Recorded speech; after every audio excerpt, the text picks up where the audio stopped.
Before I spoke a word, you were singing over me. And you have been so, so good to me. Before I took a breath, you breathed your life in me. And you have been so, so kind to me. Oh, the overwhelming, never-ending, reckless love of God. Oh, it chases me down, fights till I'm found, leaves the 99. I couldn't earn it, and I don't deserve it. Still you give yourself away.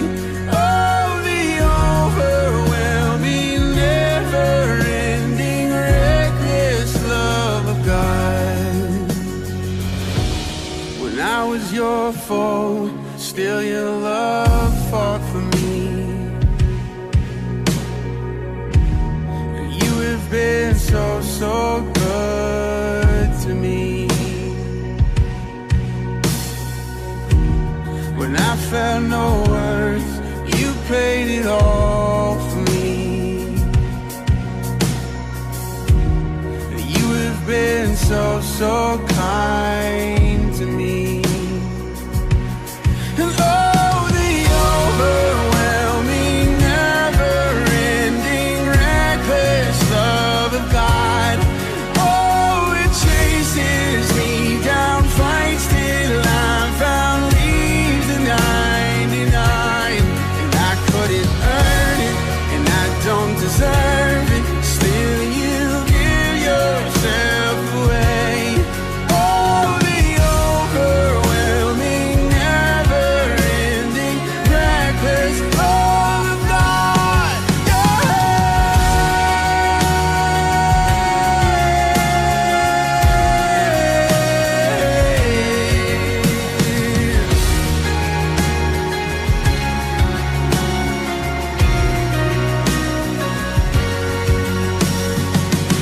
There's no shadow you won't light up, mountain you won't climb up, coming after me. There's no wall you won't kick down, lie you won't tear down, coming after me. There's no shadow you won't light up, mountain you won't climb up, coming after me. There's no wall you won't kick down, lie you won't tear down, coming after me. Oh, the overwhelming, never-ending, reckless love of God. Oh, it chases me down, fights till I'm found, leaves the 99. And I couldn't earn it, I don't deserve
God created the whole world, the sky, the sun, the plants, and all the animals. But He saved His best creation for last, people. The first person God created was a man. His name was Adam. Adam lived in the middle of a beautiful garden. God loved Adam, and Adam loved God. God told Adam, "Adam, I want you to take good care of everything I've made." God had another very special job for Adam. "Adam, I want you to name all the animals." Can you imagine? Adam got to give the animals names. "I'll name you Brian, and you're Daphne. You're Henry." No, Adam. Not those kind of names. "Oh, you're a lion. You're a giraffe. You're a...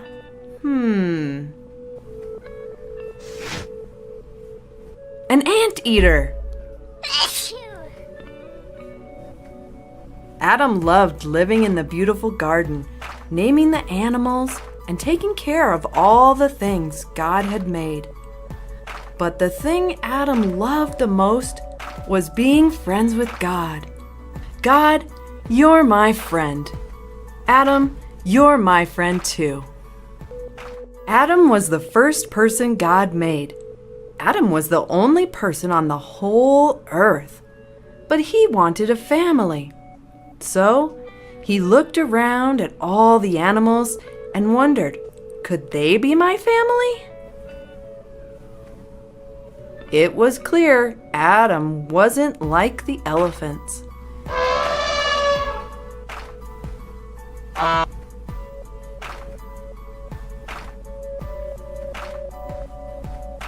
And he couldn't live in the ocean like the whales.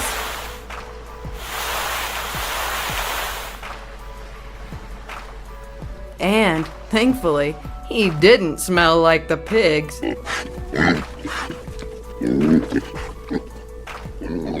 Adam felt lonely. God knew Adam wanted a family, so that night, God made the first woman, Eve, just for Adam.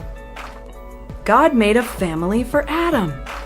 Together, Adam and Eve lived in the beautiful garden and took care of it and all of the animals.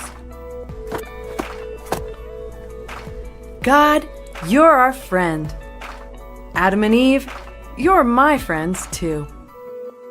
God loved and cared about Adam and Eve so much, He gave them one rule to live by to keep them safe. He told them, "You can eat fruit from any of the trees in the garden, except that one." Adam and Eve listened to God because they loved and trusted Him. They loved living in the beautiful garden because it was a happy, peaceful place. But one day, a sneaky snake came along. The sneaky snake hated Adam and Eve. He didn't want Eve to listen to God. The sneaky snake said, "Did God really tell you not to eat the fruit from that tree? You should eat it." Then Eve did something terrible. She ate the fruit from the tree, even though God had told her not to. She didn't listen to God. Then Eve gave some of the fruit to Adam too. After Adam and Eve ate that fruit, everything changed. Adam and Eve hid from their best friend, God. But God found them. He told them, "Because of what you did, life will be very hard from now on. Instead of happiness and peace all the time, there will be a lot of pain and sadness." God also told them they would have to leave the beautiful garden and that from then on, they'd have to work hard to get the things they needed. He told them they would know what it means to be unhappy and that someday they would die. Adam and Eve were so sad they didn't listen to God. What had they done?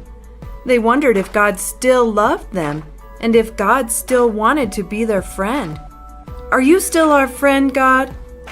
God told them, "Yes, even though you didn't listen to me, I still love you and I still want to be your friend." As Adam and Eve left the garden, God thought, "One day, I'll send my special son to save the whole world and make everything happy and peaceful again."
Come on. Come on. Hi.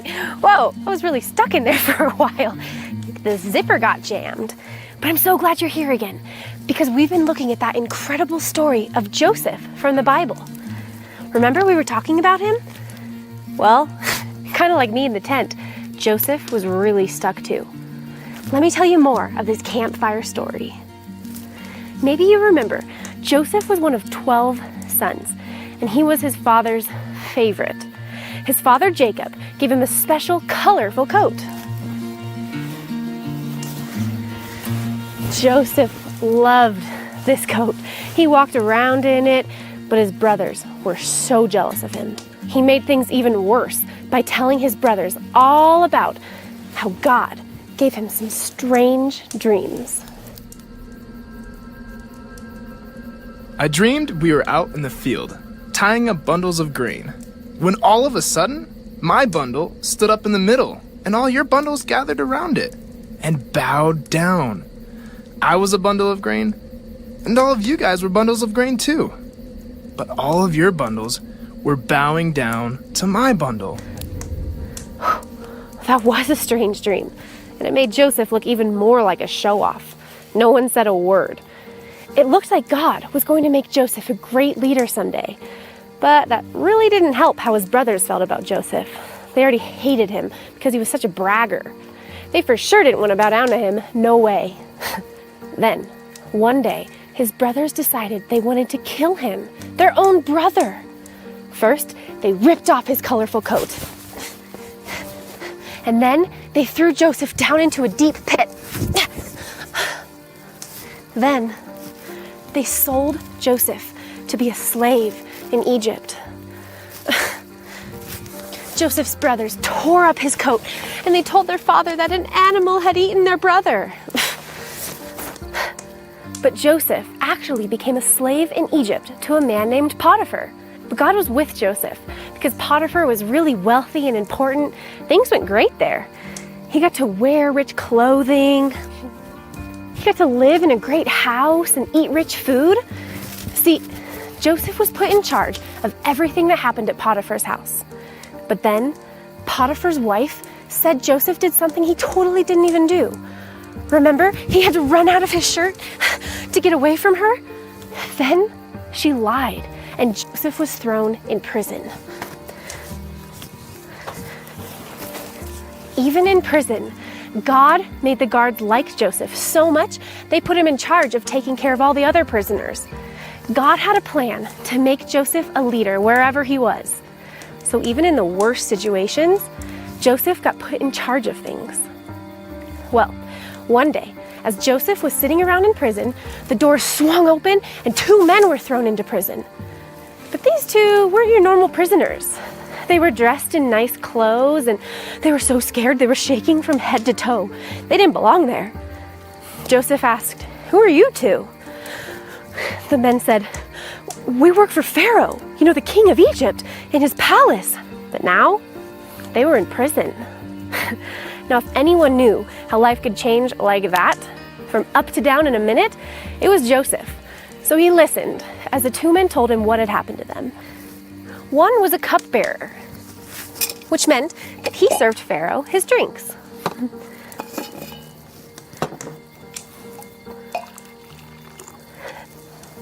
The other was a baker, and he baked for Pharaoh.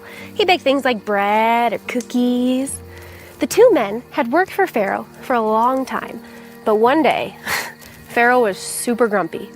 So, when his drink came, it wasn't hot enough, and his cookies came, they weren't freshly baked, he had that cupbearer and that baker arrested and thrown in prison. That was super unfair. I bet Joseph could relate.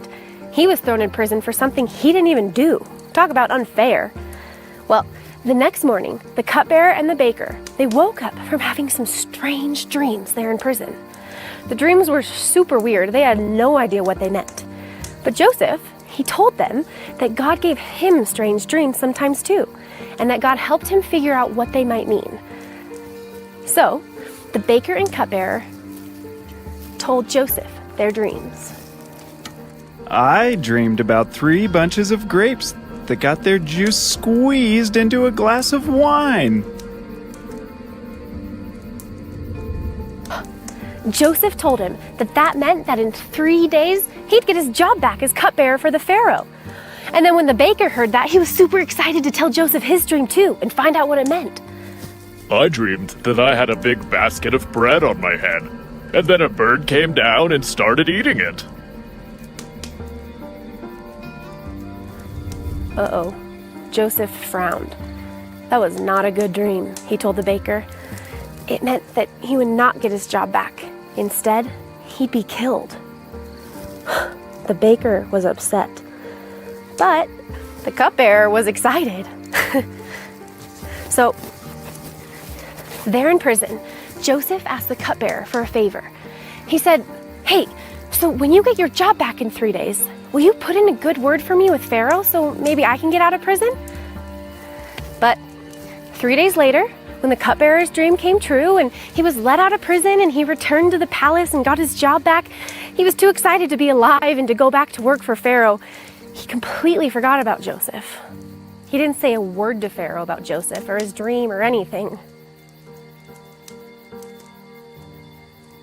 That had been Joseph's best chance at getting out of prison. Now, no chance. And for the next 2 years, Joseph sat in prison waiting and waiting and waiting. Nothing changed. He was stuck there. Have you ever felt forgotten? I have.